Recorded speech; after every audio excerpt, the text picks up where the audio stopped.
அன்பார்ந்தவர்களே, நமது வாழ்வில் ஒரு கதவு அடைக்கப்பட்டால் பல கதவுகள் திறக்கப்படும் என்பதை இன்றும் நினைவில் கொள்வோம்.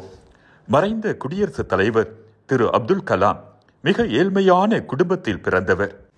தான் ஒரு விமான ஓட்டியாக வேண்டும் என்பது அவரது விருப்பம்.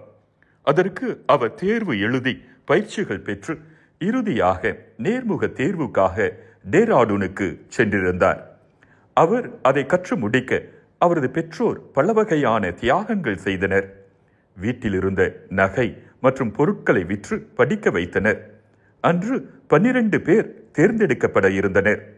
அப்துல் கலாம் 13வது நபராக இருந்தார்.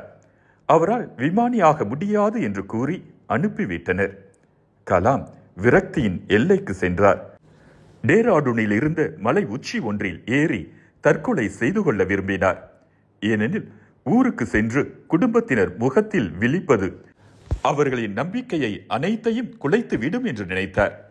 ஏனெனில் தனக்காக அனைத்தையும் விற்றுவிட்ட அவர்களின் பரிதாப நிலையை காண அவர் மனதில் வலிமை இல்லை. எனவே மலை உச்சியை அடைந்தார்.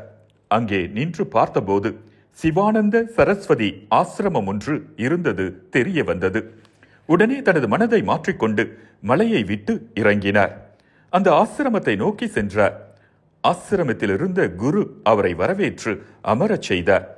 கலாம் தனது பெயரை சொன்னபோது அவரிடம் எந்த மாற்றமும் இல்லை. புன்னகைத்தவாறே அந்த குரு கலாம் ஏன் ஆசிரமத்திற்கு வந்தார் என்ற காரணத்தை கேட்டார். அதன் பின் அந்த குரு கலாமிடம், இதை உனக்கு இறைவன் தரவில்லை என்றால் இதைவிட சிறந்த வேறு எதையோ உனக்கு தர இருக்கிறார் என்பதுதான் பொருள்.